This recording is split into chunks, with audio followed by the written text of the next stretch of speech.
Hello, hello, hello. Welcome to the channel. Thank you for joining me tonight. We're here to talk about Married to Medicine. This week's review. I was supposed to do it yesterday, kind of got busy. I actually been planning on doing it all week. Just had a lot going on and was unable to get it done. Thank you, Living for me, for being in here. Hopefully more people will join. Put some lotion on my hands. I just got through washing them and just left the nail shop, so I want to make sure they ain't ashy. Good evening, Lady Rowan chat. Please like, share, and subscribe to the channel. A to the man. Thank you, thank you, thank you. Anywho, this week's episode of Married to Medicine was good. It was good. They were kind of like everywhere. They were here, there, bouncing across the stage. Bouncing across, from different house to different house. I enjoyed the story. It was really easy to follow. So I really hope we can get into it and enjoy the night. Let's get started. Let me go with some put up some stuff. Did y'all like my new? I'm actually changing my logo up a little bit. Just an idea what it would look like once I get. Yeah.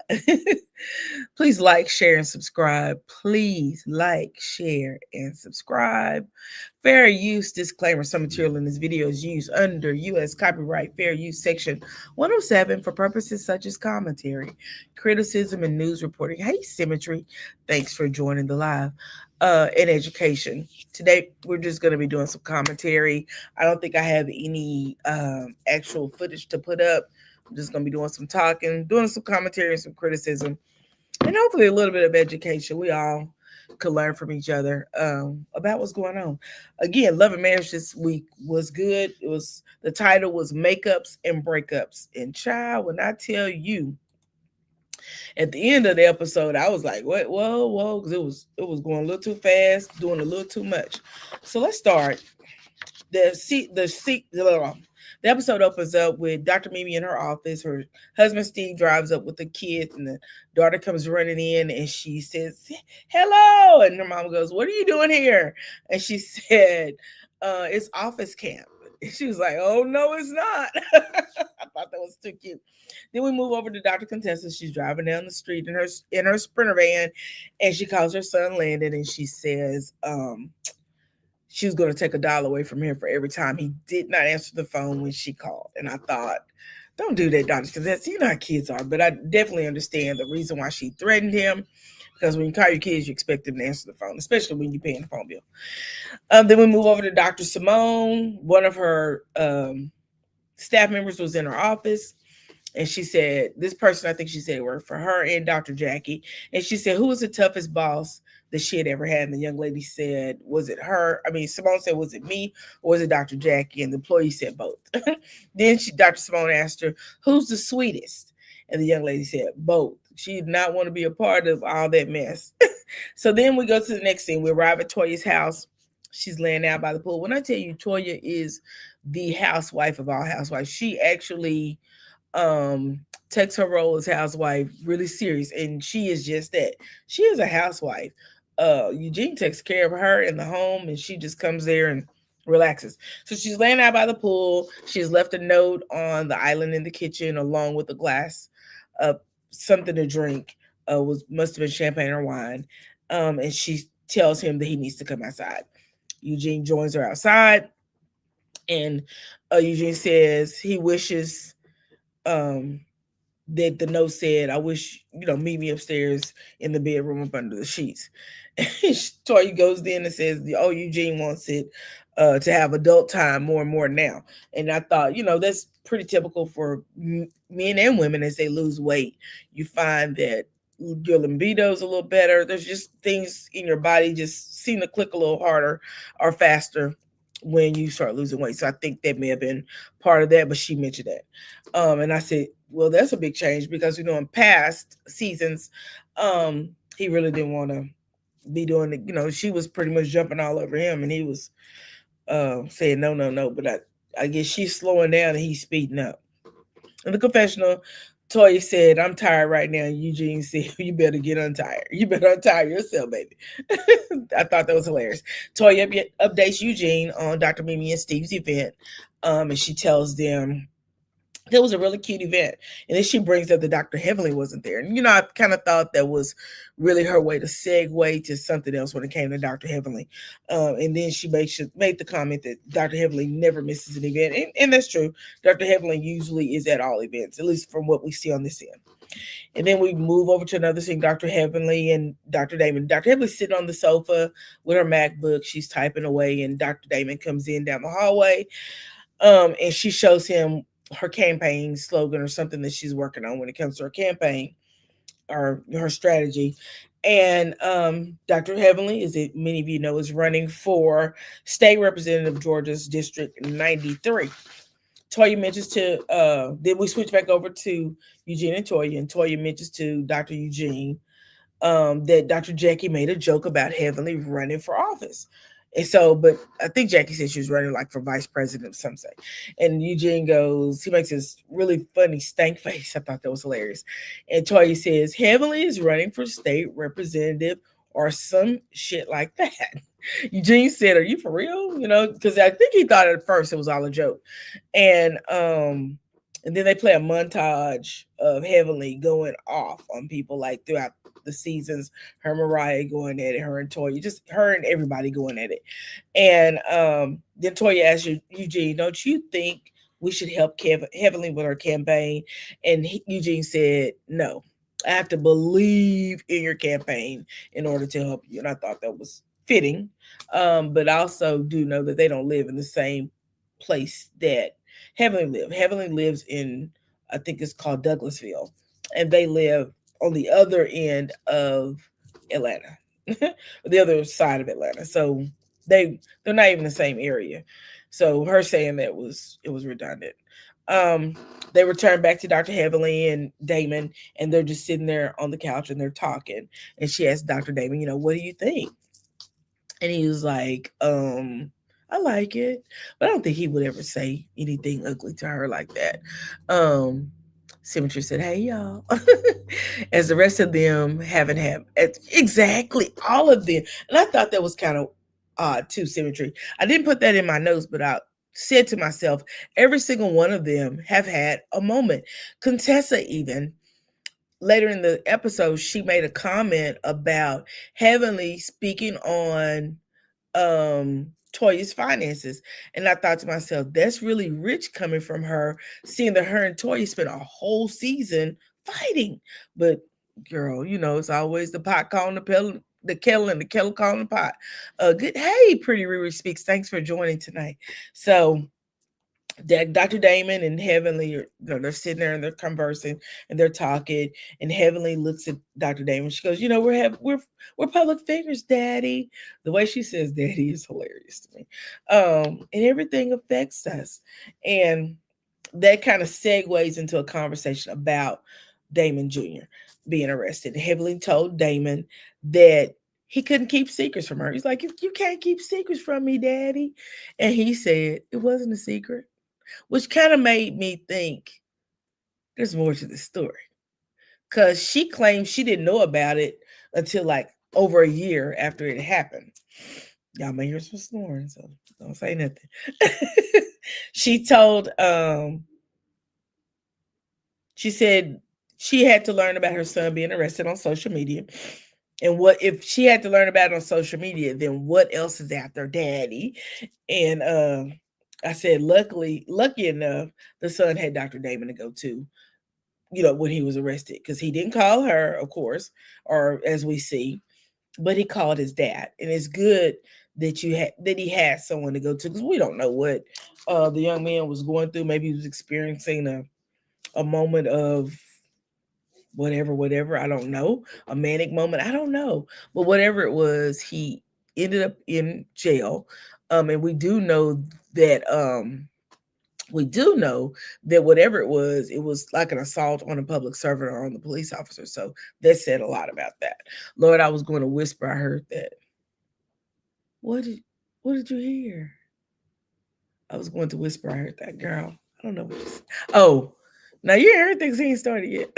I won't lie, but I won't volunteer the truth in the words of Will. Exactly. And I really believe that's what Damon was saying.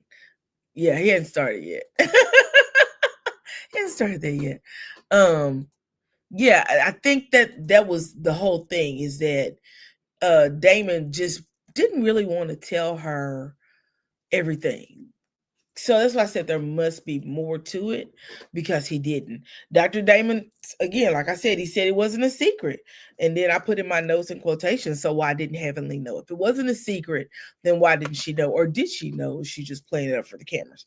I don't know. I do know that they made that scene seem very awkward. Because at the end when they hugged, I was like, that's not a husband and wife hug. I don't know. It was just kind of little different. Heavenly talks about how she felt knowing her son had been arrested, which I know can be hurtful. And they showed a montage of the interaction that she had throughout the years on Married to Medicine with Damon Jr. and how it really how she felt about her son. At least on the show, she introduced him as a pre-med student. It showed her just sitting in her kitchen one day talking to him and asking him how he felt. So at the end, she said, I love him. I love my son very much. And you could tell she does love her kids. I think that as all parents, we can get upset, we can get angry. And sometimes we just say the wrong things. And I really think that's where Heavenly probably is with that. She probably was angry and said the wrong thing. Dr. Damon said it wasn't like months or years went by, and Heavenly said it, but it was, Daddy. But it was, Daddy. But in all actuality, she said it. I think he had been arrested like 2023, and it came out last year, so it was over a year. Um, I put in my notes, I said her husband was adamant that he had told her before she saw it on social media, and I am more apt to probably believe Damon versus Heavenly, because we know she plays around and jokes a lot. So I really believe that may be the whole thing. You said the fact that her reaction was that bad and he went no physical contact leads me to think that she didn't know. You know what? I didn't think about that, Symmetry. You're probably right, because she did say on there, she said that Dr. Heavenly said she probably got too angry with her son. He gathered his things and he left. She said she hadn't seen him in months, so that makes more sense. So I just wonder why he thought he had told her, because he said that not only did he say that to her, he said that when he was sitting with the guys that they had told her. So I don't know. That's really weird. Heavenly would have never said anything about this if it were never discussed by Toya. But we blaming Toya, but Simone is the one who actually started the discussion about him being arrested. It was actually Simone. When they when Toya last episode, yeah, before they went to Scott and Dr. Mimi's Steve and Dr. Mimi's event, she made the comment that she was getting ready to say it. She said, I'm sure she's upset about her son being arrested. So Simone is the one who actually brought up.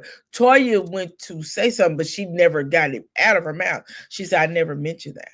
So Simone is the one mentioned. But see, Simone probably went back and told Heavenly that Simone mentioned it. I mean, that Toya mentioned it. I kind of guarantee that. Anywho, I really believe that.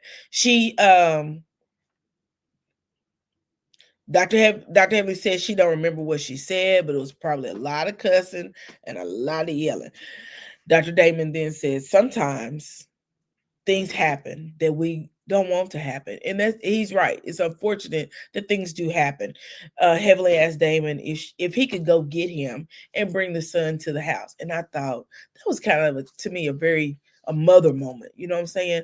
Because she misses her kid, her son. And he said, girl, when he said, no, I can't. Girl, that kind of broke my heart. It made me feel like, he was like, no, I can't. I can't. Only God can.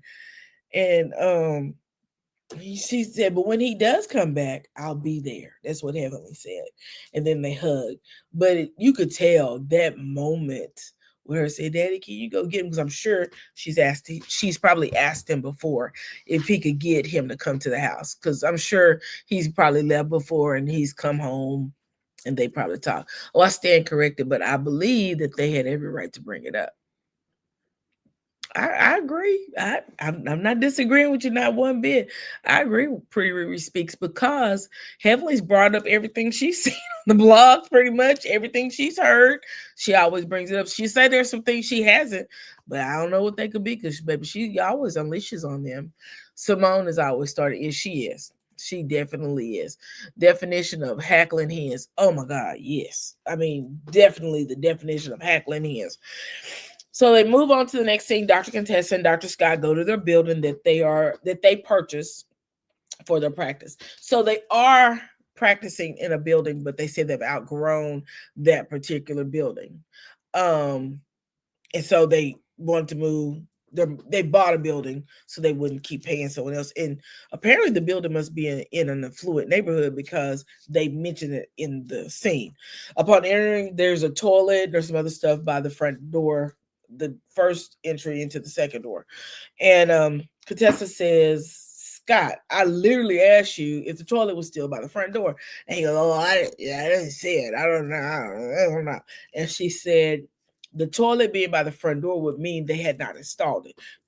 I don't think Scott seems like he is not real observant, like he's not really strong. He's probably very, very smart, but he's not as strong as Contessa is. Contessa is a very alpha female, whereas her husband is not. She takes the lead. Seems like on the majority of what they do. She's a hard worker, where we see Scott kind of relax, doing his thing, watching the children more, and she's doing the work. And even when she went back to school, he was home watching the kids while she was out there trying to get her another degree in public health. So I just really feel like Scott he's just not that dude. So they went back through a montage and started talking about the building. And she said they bought this building in October of 2023. And Contessa said they had absorbed a lot of investments to purchase this property. They had outgrown their old clinic, so they bought an integrative and a functional medicine clinic. So meaning that would have been integrated, meaning it's going to have most of the new equipment, is going to function, of course, like a medical clinic, but it's going to have other things in it. She said that it's almost 4,000 square feet. It has a boardroom, a full kitchen. It has exam rooms and procedure rooms. And 4,000 square feet is a lot of room. So I wish them well because they are pretty much doing a whole complete build out on this thing. The interior designer arrives. She tells them, she brings in some samples, I guess, of flooring and probably different things they want to actually put into the clinic. I was actually a big part of a clinic being designed in my area. And one of the things that I realized is there's a lot goes into building out a physician's clinic because you got to have exam tables. You want everything to coordinate. You want the cabinets to be like this. You need sinks in all the exam rooms. You got it, just everything has to be so, and you got to make sure that there's so many layers to it. So I applaud them for doing this because it's a lot of work. The interior designer arrives. She tells them it will take about 2 months for the building to be finished inside. She hasn't said anything about the outside, so that means she's just doing the interior. And Scott mentioned something about the outside. He got a friend gonna bring the paint. Child, it sounds like it's gonna be some bootleg to me, but hey, go ahead, Scott. Scott said that the contractors have been telling them for weeks, telling them it'll be 2 weeks for the last 2 months. Contessa said every day she's losing more and more patients because she can't promise them a date of when she'll be into her clinic. So they just move on. They leave and find them another physician. And that's what happens normally when you have patients that are just in limbo. People need their physicians. They're not keep waiting for you. They're going to go find another doctor. Scott and Contessa are just discussing their issues with this building in front of this interior designer. And she just standing there looking back and forth. Every time they say something, she go from head to head. And I don't know. I don't know why she was even there. I said, this lady's just here to be on TV. She literally has said 4 words, and that was that it would take, the about 2 months for them to be completely finished with the interior. Contessa mentions that Eugene wants to rent the back office space for his clinic, so he does that. I think he did like Botox injections. They were doing some type of injections. I forgot what. Oh no, they were doing the vitamin injections, I believe, and some other things. So he's going to rent the back end of the clinic, but they've got to get it done. Contessa said that the delays are a lot to deal with. So apparently, where Eugene's practice is right, his clinic is right now, that lease is expiring. He may be able to go month to month. I'm not sure, but he really needs to probably move on over there and get started. They talk about how wonderful it is for them to, as Black doctors, to be owning their own practice in an affluent area of Atlanta, and I think that is wonderful. I applaud them. I love to see the Black excellence, and this is Black excellence. Owning your own clinic in a city in a nice area, and you're able to build it out regardless of how you're doing because you already have the patient. One thing about being a physician, she's gonna get the pay. Even if she loses patients, she'll still get patients once she gets in her own clinic and gets straightened out. We also remember Contessa came from a federal position, and then when she started on marriage medicine, she had to go back into private practice, and then she decided to go to school. But her background is in public health, so she'll be fine. Then we move over to Toya and Simone. They go to Brandy. Brandy is a nurse practitioner. She owns her own med spa in Atlanta. It's called Atlanta Cosmetic Urology. And I remember, Brandy is the nurse practitioner with the Gorder. So they go on and they sit down and they start talking. Simone comes in a pair of jeans, a cute little white shirt, and Toya says, "Oh my God, you have on some tight pants. You look really, really nice." And they did. They fit her shape. She looked aesthetically pleasing. We know that Simone can mess up an outfit, but she looked good in the thing. I wouldn't probably wear that blouse, but she looked nice. So I give that to her. And so, excuse me. Simone mentions that they were going to get some, what she say, dermabrasion or something. She goes, "No, you're getting microbleeding." So microbleeding is where they take a needle and they draw blood and then they put it in your skin. So they'll draw it out of your vein and then they put it in your face.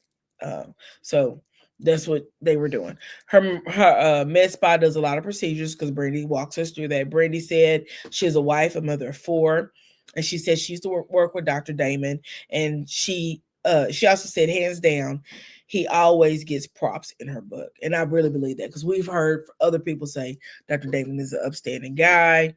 People are just mad at him maybe because he doesn't stand up too heavily like they think he should, but that's just who the guy is. We can't fault him for that. Now while they go into the exam room, she takes him to the back, and Toya says, "You say, hey, her and her husband are from North." Oh, are they? That's great. I didn't know that where they were from, but that's good to know. To know that is we're talking about Brandy and her husband, right? What's her husband's name? I have his name for the next review. I didn't write down his name this time. So while they're walking back, Toya is worried about Quad and King house shopping, which I think is weird. I think that if Quad and Toya are going to have a budding relationship, then they need to stop worried about each other and what they have going on outside of their friendship. Don't start anything because I think that it's just going to do just like it keeps doing with Simone. Just keep blowing up in front of each other. So they go into the exam room. Brandy comes in. She tells them to get undressed. You say, yes, she went to AT&T and she went to UNC. Okay, that's good to know. Okay. I have a friend that lives right here that went to AT&T. Baby, she talks about it all the time. I'm like, girl, I'm like, oh, nobody want to hear that. Well, my good friends, and her daughter went there. So, baby, I had to hear that all the time. My baby went to my alma mater. Anyway, Brandy takes him into the procedure room, tells him to get undressed. She walks out the room. As soon as she pretty much closes the door, Toya's phone rings. She gets a call. I think it's her son on the phone, and he tells her that their dog had drowned in the pool. She said their dog they'd had their dog for 18 years, actually had the dog before they had children. And they start showing a montage of Bailey's with an S. Anna, her housekeeper, found the dog in the pool. She said she had walked away to put some clothes in the dryer and went outside. She said normally Bailey comes to the door when she's ready to come in. Bailey wasn't at the door, so I guess she went looking for Bailey, and Bailey was in the pool. But I will tell you this.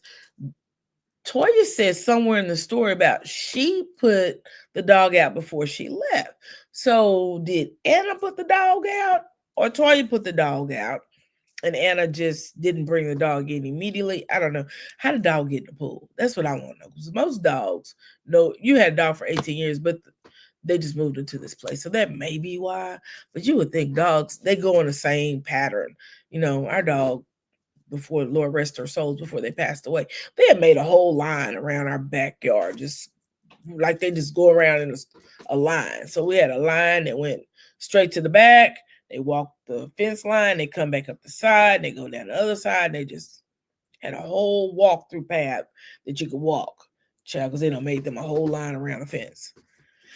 That's what dogs do. So I just wonder, did the dog just lose his footing? 18 years old is pretty old for any dog, but that's really sad that their dog drowned. Of course, when Brandy returns, Toya tells her about her dog and she's visibly crying. But then she makes a joke. She said, "Is there anything I could do for you?" And she said, "Yeah, do you have any tequila?" And it breaks the monotony and they start laughing. I thought that was funny. Next scene, they have a funeral for Bailey's at a chapel. I thought that was kind of weird that you have a funeral for a dog at an actual church chapel. I don't know. They had an empty dog bed and collar and stuff. It was neat. I think it was a little too far. Eugene said he feels like it was a little extra to have a funeral for a dog. But Toya wanted to do this. Toya even mentioned, I had a whole party for my purse, Stormy. So why not have a funeral for my dog? Jackie comes in and she says she has this thing about dogs. It's not a fear, but she don't really care for dogs. And then Dr. Heavenly shows up with her dog. Simone comes in with the dog. And then I saw her husband with a dog. Maybe they got two dogs. I don't know. But I remember when he had the one dog, she complained. So if they got two dogs, maybe they really doing it, because I didn't think Simone liked dogs like that. Talked about the dog bed being empty. I said the funeral was cute, but it was overkill. It was way overkill. Gave them a chance to talk about their dogs. One of the sons was, I think the children are Ashton and Aiden. No, Ashton. The other son, not Ashton, but the other son, not the cooker, was over there giggling. He thought this was hilarious. He was laughing. The next scene is Toya and Contessa. They're in Toya's car. Toya's driving her little light blue Porsche, and Contessa and Toya are on their way to Jackie's event. Jackie decided to throw a dance learning class. I'm not sure what it was. But she told them to dress sexy. Toya said she didn't want to come because she knew Jackie wouldn't have any liquor. And Contessa said, "Why do you think I had that bag? That big bag in the back? Baby, it has the liquor in it." And she reaches to the back, to behind the seat to get the bag. I thought that was funny. So Jackie has the ladies meet up at the dance studio. I said when Jackie got out of the car, she looked really cute. She brought in a bouquet of flowers for Toya as a the symbolism of sympathy for the dog. And did you hear Contessa scream out, we all put in on that. I don't know if they did or not, but she screamed it out. I thought that was funny too. Jackie was looking good. Jackie said the last time that all of them were together, they were good, which was at their funeral. So she decided to have a get together with the ladies and have, called Dancing Around the Truth. Jackie brought Toya a big bouquet. I talked about that for the passing of her dog. And you know what? Quad looked really good. Quad's friend, Angel, looked really good. I don't know. Simone, she looked like she was ready to go for yoga class. I think that's about the rest of them, they looked okay. Brandy, she looked good, but it was like she was trying to hide her figure. I'm not sure. She had on this really big baggy shirt, so she couldn't really dance. You couldn't see her moves like you probably would have. But it is. Mimi looks good too. The lady started dancing. Dr. Mimi starts it out, And Heavenly, of course, comes in with the shade. Heavenly looked nice as well. And I put Angel came in late, but she looked really cute. And Quad said, Angel's body is bodying. But what can you expect? That's my friend. I thought that was hilarious. And then Contessa goes up to the front and does the splits. When Mimi was dancing, she said that she did Majorette. They started putting pictures up of her in high school, maybe junior high, college, where she was either a cheerleader or she danced. They started putting that up. And that's when Dr. Heavenly was like, you can tell she hadn't danced for Beyonce in a long time. Because I think she said, like, Beyonce could call me to be a backup dancer, something of that nature. Tori yells out, I'm going to practice at home just naked, like just out of the blue, just bloop, bloop. It was very awkward. The camera goes to the guys because they're the guys, although the ladies are meeting up over here, the guys are meeting up at another location. So the camera pans to the guys and they're just sitting around drinking, talking in a park. Thought it was a very cute scene. And the guys seem, they when they get together, they normally have a good time. It was really odd to me to see the guys kind of having some disagreements. And then they pan back over to the ladies again and they start a question and answering session. This is where everything starts to go downhill. Jackie was the one asking all the questions. The first question was, I snoop through my husband's phone when he's in the shower. Toya answers immediately and she says, she was raised in a house where someone cheated. She said, I won't say a name, but dad. I thought that was funny. And then she talks more about why. She says, I'll go through it anytime I feel like a day or night, whatever, I'm gonna go through the phone. Another was like, no, I don't do it. Some other ones say yes, they did. It doesn't matter. Question number 2. Simone would not have gone to Quad's party regardless of when the invitation was sent. And Simone responds with, that's not true. But when you invite me on the day of, you really don't want me to come. And in all actuality, that does make sense. You don't invite me to your party the day that you're having your party and then expect me to come in and just have a great time, or just expect me to come because you don't know what I have planned. So with those, when you factor in all of those things, more than likely Quad did not want her to come. I said that from jump. I didn't think Quad wanted her to come. Then we go back to the guys. I think it was, who started that conversation? I want to say it was Eugene. He said when the wives get together, sometimes they keep it a little too real. They're talking to Brandy's husband. And I put in my comments, we hear that every single season when these guys get together. We hear every season that the ladies do too much when they get together. The camera then goes back to Jackie asking, no, I'm sorry. The camera then pans to last episode when Jackie walks over to Brandy and asks her if she had thyroid problems, which we know Jackie has a tendency to say the wrong things at the wrong time. And I really think she means well. She just maybe overspeaks. Hey, that's me, AD. Thanks for joining the live. I think sometimes Dr. Jackie just overspeaks. And I really don't think she meant any harm with the thyroid issue. But one thing I can be appreciative of, if you watch Brandy on any of her social media, she has turned this around to something positive and she's using it to get the word out about thyroid issues and how that when she got pregnant, how her hormones kicked her thyroid into overdrive. And that's when she started having thyroid issues. So I think that that's a great thing that she took that and made something positive. It's unfortunate that what was her name? Bambi? That wasn't her name. What was the other lady that Dr. Jackie talked about that could not have a baby? I'll think of it in a minute because I used to follow her. Buffy. It was Buffy. It's unfortunate that Buffy didn't take that and flip it around and actually use that as a positive to say, hey, I can't have children. Let me get with the community of women, because there are a lot of women out here that suffer with PCOS and different reasons why they are barren. And I just wish that Buffy had used it for a positive, because that would have been the biggest lick back at Dr. Jackie, but she did not. So We're gonna move on. Eugene always be on your wife's side. That's what he's telling the new guy. Always be on your wife's side. Even if she's wrong, just go along with it. Don't start no problem. Then Dr. Scott steps in and he says, you just can't uphold her when she's wrong. And I thought, maybe that's a dig at Dr. Damon, but maybe it's a dig at Eugene.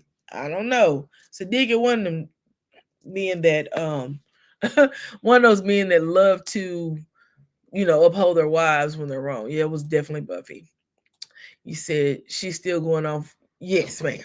She's still going off on X, YouTube, the threads, whatever social media site she get. She's still talking about Jackie, and Jackie sharing the fact that she was barren to the whole world, even though they'd already told us because she went to see Dr. Simone on the show, so we kind of already knew that. But I guess Jackie just took it a little too far. I don't know. Anyway, so Quad, they pan back to the ladies. Quad starts explaining about the party situation. And then Simone and Quad start, arguing, doing what they do. And Contessa said, this is a hamster wheel. They just keep going in circles. And she's right. Just rinse and repeat, rinse and repeat. We used to that rinse and repeat over here on the YouTube. So we're going to use the analogy today about a hamster wheel going in circles. Quad said, I've tried with you, Simone. And then she starts crying. But we know that Quad can pull a tear out of nowhere. She can get a tear going. And then Simone starts crying or acting like she was crying. So that kind of threw me because I don't think we have seen Simone start crying. And I said, this is the weirdest scene. Quad apologizes, which I thought was neat. She apologized to Simone. And then after she apologized, she goes, now how do you feel? I was like, is this the Twilight Zone? I mean, people weird, but that's weird. Simone says that a lot of time that she is functioning out of hurt.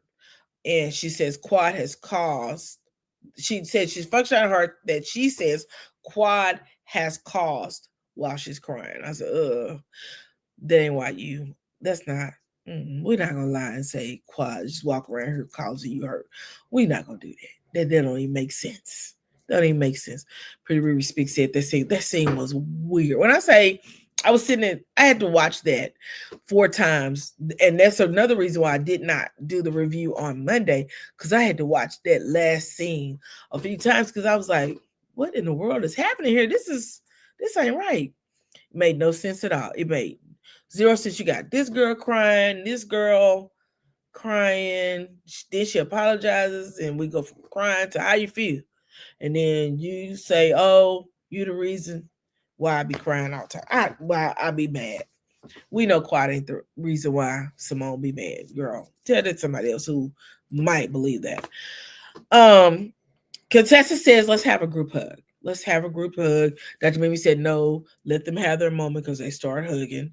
Then we go pan back to the guys. Curtis throws a few slugs at Eugene because Toya said that Curtis had his hands around several women in the group. And we all know that Eugene fears Toya. And I said, out of all of them, because when Curtis makes a statement about sometimes you need to call your wife to the carpet and say, hey, that's not right. Eugene was like, no, Eugene. But I think he really is scared of Toya. We watched her try to shove a biscuit down his throat. So maybe he really is scared of Toya. But Steve is a very level-headed guy. And he started talking to him. He told him, he kind of got them a little calm. I thought he got him a little bit more calm. And then they started talking about Dr. Heavenly running for state representative. So we go back over to Dr. Heavenly. And Dr. Heavenly said, a lot of people have had a lot to say when she wasn't around. That's how she started this off. Toya says, when she heard she was running for anything, she said, wow, she doesn't even know how to maintain her relationships in this friend group. I really, Pretty Riri Speak says, yes, I love Steve. I do too. I think that he's going to, we've always kind of relied on Cecil to be the calm, but I really think Steve is that because he's married to a psychiatrist. I really believe that he's going to be the leveling that this group is going to really, I think him and Dr. Mimi may be the leveling that this group really, really needs. And then the fact that we're going to see later in the season that they have an autistic child, how they actually cope with that, how they meet that child's needs. I think it's the son. How they meet their child's needs. I don't want to say it's the son. I don't really know. It's one of their children. How they meet that child's needs, what they expect from that child, and how they engage with each other while having a child with autistic needs. And I think that's very good. That's going to be great to see on TV. So I really think these two really are the calm that this show may need. And then with Heavenly going into the friend group era, I think this is going to be even better for the group. See, Heavenly says, "Do you know what a representative is, Toya?" And I put insult. Definitely insult. Toya said she absolutely thought it was a joke. I thought it was a joke when Jackie said that you're running for vice president, and then she said no, she really is running for state representative. And Dr. Heavenly asked again, "Do you know what they do?" And Toya said, "I don't give a fruck." She's just like that. No, no holds barred.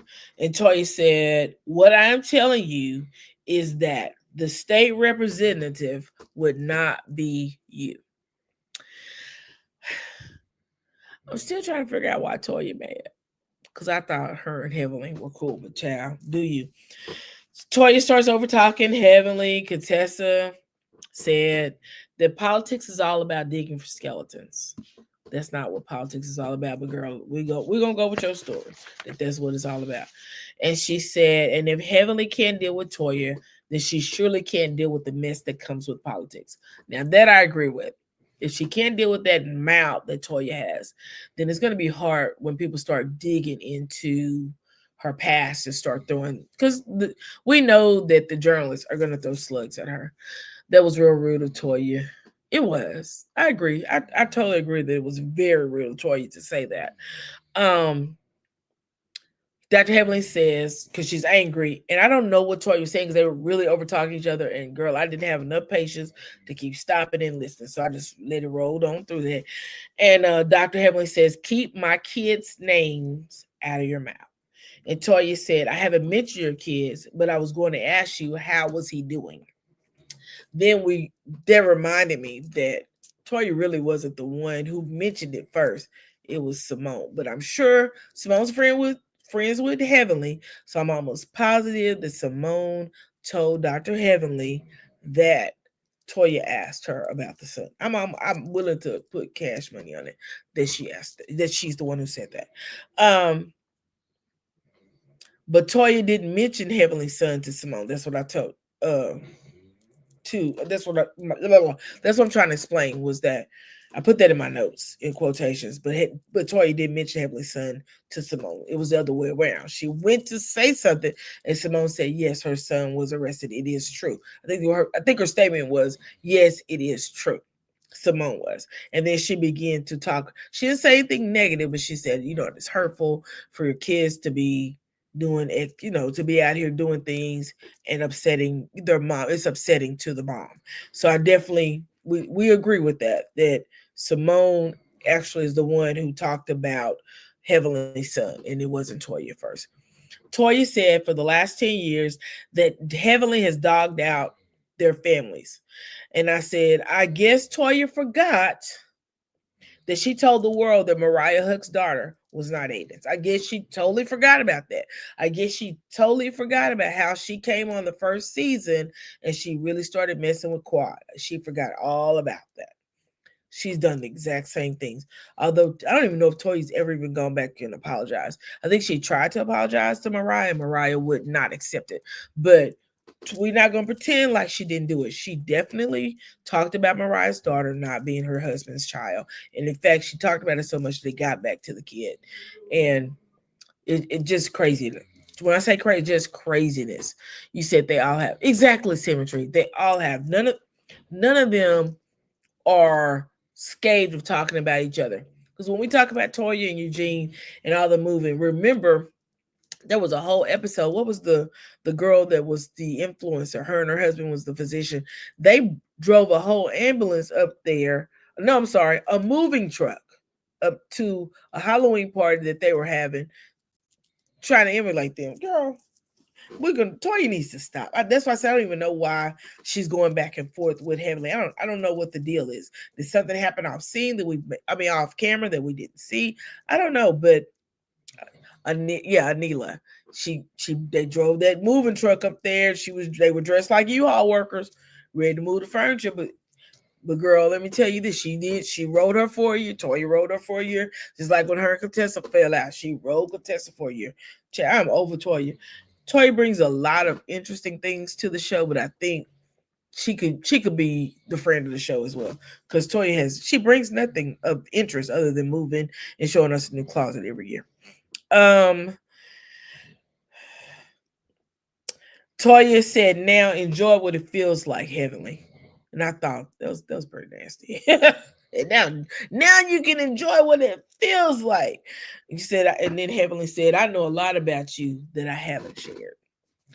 End of the episode. The next episode shows Contessa going to her birthday party, and Simone gets into it with her sons. She tells her son about something about school, and he mentions that the parents should be paying for it. And Cecil just kind of like, he just standing back while Simone and his son are going at it. And she starts yelling at Cecil, "You never have my back." And I put in my notes, "You blame your anger on Quad, but this is why you're always so angry. It's your husband, it's your children. It don't have nothing to do with Quad. You blaming Quad for something that Cecil and your boys are doing. Not Quad. Girl, you weird." I'm telling you something. I have not liked the way that Simone has shown up in this on this show for the last few years. Simone used to be my favorite. Her and Cecil were my favorite. But somewhere along the way, she turned into a really nasty girl. She really turned into a really nasty girl.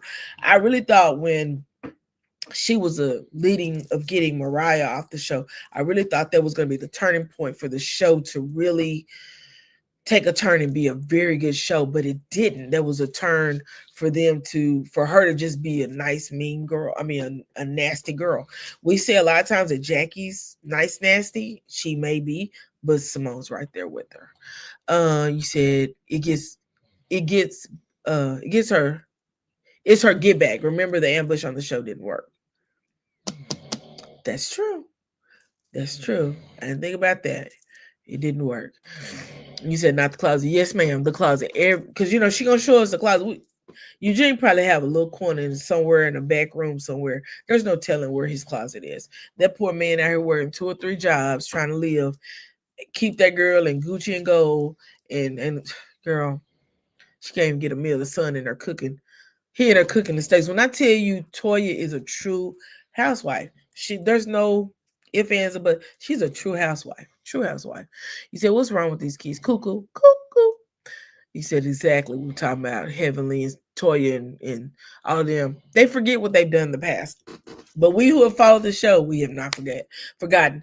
She's mad about what's going on under her own. Exactly, symmetry. I said that when they showed that part, I said, this is what you said. There's a lot of angry things that you've done to me, Quad. That's why I'm so... Girl, Quad is not the reason why you mad. You mad because of Cecil and them boys. Cecil not having your back. Cecil always gonna have the back of his boys because he actually probably was the dominant parent with raising them while you were out there at that practice. So, we not gonna girl, we threw raking over the coals for Simone. She's we're gonna pray for her that she get her anger under control. Maybe she need to go see Dr. Francis, but he in Alabama. That's right around the street, girl. Bravo people, call Dr. Francis, see if he'll come over there and help Dr. Simone, because she needs to see somebody. Because I don't know if she'll listen to Mimi. She may try to act up on Mimi. I wanted to say something before I get off this live. I heard that my name was rolling around these streets, and I asked you guys to leave me out of your bull crap. I'm not here to change your opinion. You believe what you want to believe. If you believe that I did something, Believe it. Write it on a piece of paper, send it on by pigeon to the North Pole. I don't know what to tell you, but I'm gonna tell you this. Imagine being so invested in me that you follow me on other content creators' comments. Just imagine that on their pages, just so you can spread some lies on me. That's not concern, that's obsession. And your obsession is loud. Super loud. It's so loud it's ringing in my ears. Now, if you believe I struck somebody's channel, thank you. You ain't gonna do a damn thing about it. All right.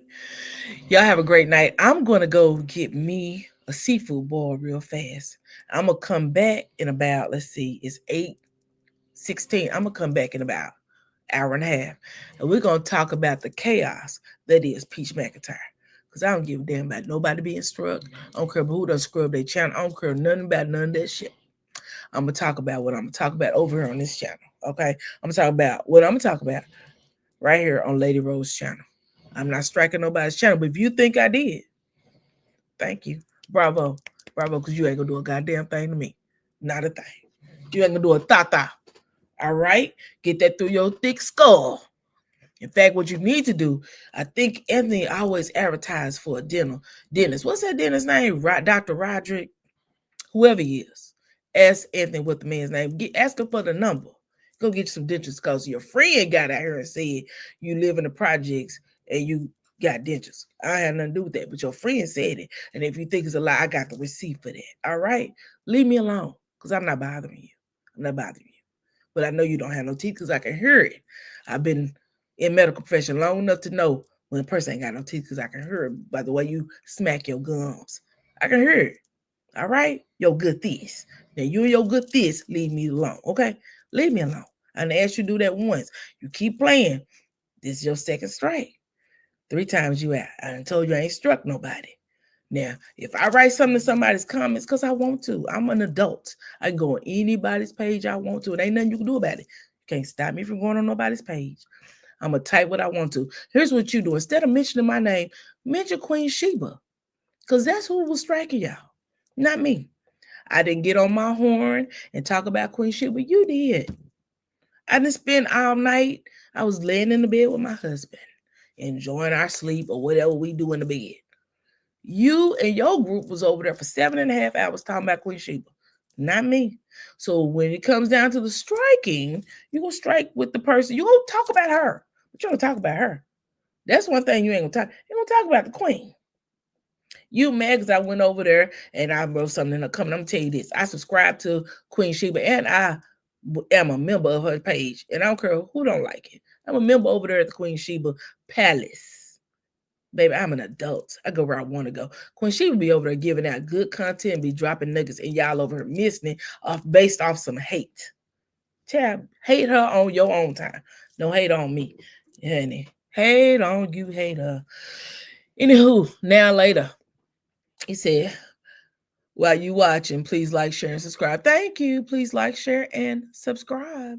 Go to time. I won't be going to timeout. I go see my dentist every 3 months like I'm supposed to. I have dental insurance. In fact, I have 2 plans. Shoot. You good. What? Exactly. Shoot. I don't play with people. I don't play. I'm not over there bothering you. If I was in someone else's chat, I wasn't in your chat. But you can best believe you was talking about me and it got back to me. You also called me a punk, but you the one who deleted your live. I ain't deleting no live. You deleting lives. You over there with your done dishwashing detergent and your scrub daddy scrubbing your internet. Not me. I ain't doing none of that. Now keep talking about Queen Sheba. You think it's a game. She the one over there getting y'all. And then you said I knew all about it. How did I know about it? How I know about it? I don't hang out with Queen Sheba. I don't even live in the same city she live in. What are you talking about? Are you okay?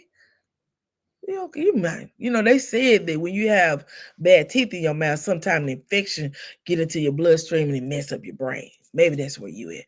Anywho, y'all, have a wonderful night. I'll be back in about an hour and a half. We're going to talk about Peach McIntyre. Baby, I got a whole, I'm a Peach McIntyre fan. I watch Peach.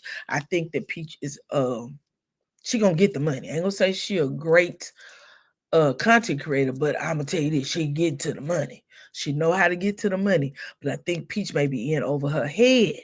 So we're gonna talk about We're going to talk about Peach McIntyre. I'm going to make me a thumbnail. I'm going to run over here and get me a shrimp bowl. A seafood bowl. And I'll make sure they cut the head out because I don't fool with no shrimp heads. I'm going to go over and get me seafood bowl. And then I'll be back after I get through eating it. And we're going to go live downstairs. We're not going to stay up here. I'm going to let my husband get some rest because my husband work hard, baby. He work hard for the money. So I'm going to treat him right. I'm going to let him get his sleep. I'm going to take this laptop and we're going to go downstairs. We're going to set up and we're going to talk about Peach McIntyre, what I found out here on the internet, what Peach over here doing, baby. Peach is making the money. She done charge somebody $20,000 to advertise their tax business. Somebody paid her $10,000 to wear a waist to advertise for a waist trainer. And y'all, Peach telling these people, I ain't gonna give you but one promo video. One. For $20,000. And we jumping our beds. Girl, we're going to talk about all of it. We are going to talk about Peach McIntyre. You said, if I keep going, I'm going to be sounding like them with no teeth. No, you're not. No, you're not, baby. We're going to go down there to the Bahamas. We're going to go to Colombia. We're going to find you. We're going to find that right guy who got all of the money to get all that fixed for you. Girl, never. She would walk those things. Baby, and walk backwards. You should have known when you went to the palace what was going to happen. You should have known that. You play with fire and you got burned. My mom used to tell me, if I tell you that fire is hot, keep touching the stove. You're going to burn yourself. You touched the stove and you got burned. But you can't blame me for it, girl. I guess I'm going to be your scapegoat. Go. Good try. Like I said, you can blame me. You can believe what you want. You ain't going to do nothing about it. You ain't going to do a da-da. Fool, is you cool? Blessings.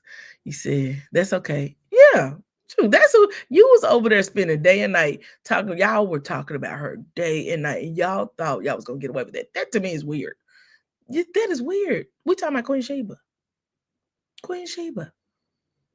How many thousands of subscribers? Let me see. How many thousands of subscribers does she have compared to your, 2,500, whatever you got over there? How many thousands of subscribers does she have? Let me see. Queen Sheba, darling. She has 85,000 subscribers. And she got, I don't know how many members.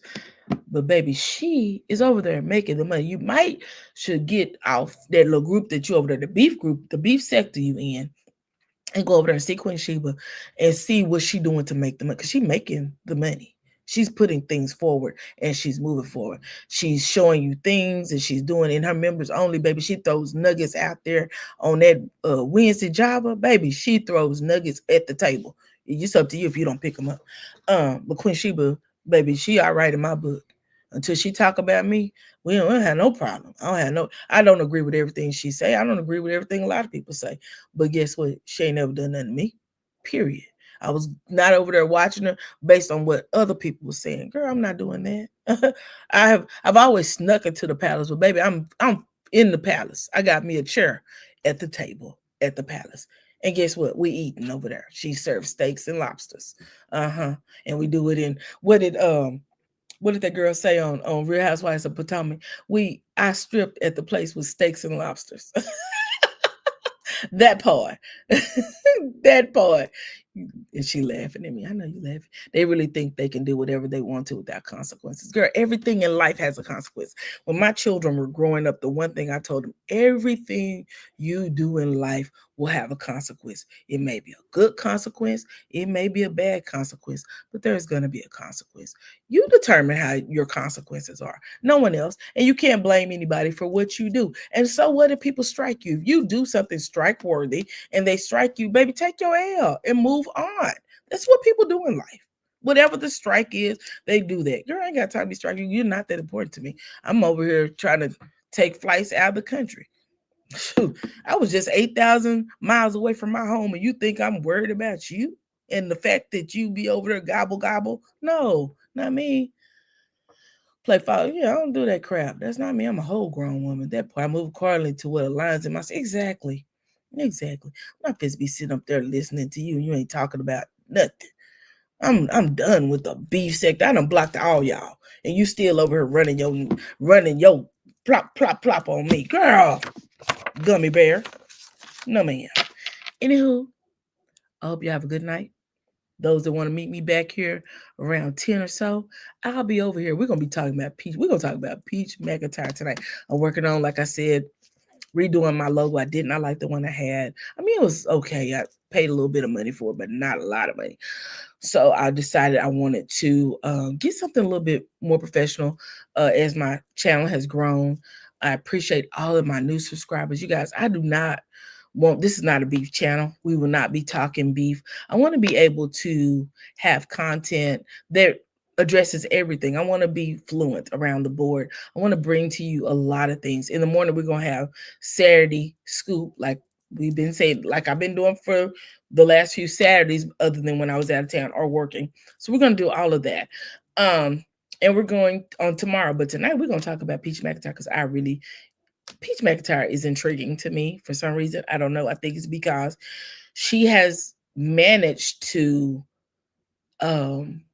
Peach has managed to amass a great amount of following, and these people actually give her their money, and I think that's amazing. Also, with that other group, I'm gonna touch on this and then I'm back on now. True T. I've never really followed True T. When I did listen to her, she was a little bit much for my taste. She's a little vulgar and she's always threatening people. I think if you instead of threatening people, just do it. I'm not gonna ever let you know what my right and my left hand is doing. I'm gonna educate you on what's going on out here in the Americas, but you'll never know what I'm doing. You'll never know. Maybe one or two people know. They may be in the chat, they may not be. But you won't know. All right. But this is not going to be a beef channel. I don't want no beef over here. If you see somebody causing beef, mods, you have my permission. Time them out, hide them from the channel. I don't want to see them. I don't ever want to see them. I want them to disappear. I want to be an algorithm that does not involve the beef sector. I want to be an algorithm that involves having fun, sitting over here laughing, talking about some good content. That's it. That's all I want to do. I'm just out here to have a little fun. That's it. That's it. But I'm telling you, as this channel grows, I do not want the beef sector here. If they come over here for beef, you have my permission. Block them. If I see them, I'm going to block them. I'm going to ban them because I don't want the beef over here. I'm not going to do that. I'm not. If you want to play those childish games, you play those childish games. I'm not playing them with you. You playing them all by yourself. And again, I'm not going to clear nothing up. If you believe that I did something that you said I did, okay. What you going to do about it? Nothing. All right. All right. Our minds clear. May the Lord watch between you and me while we're absent one from another. Let's go grab me something to eat, and I'll be back to talk about Peach McIntyre. Bye-bye.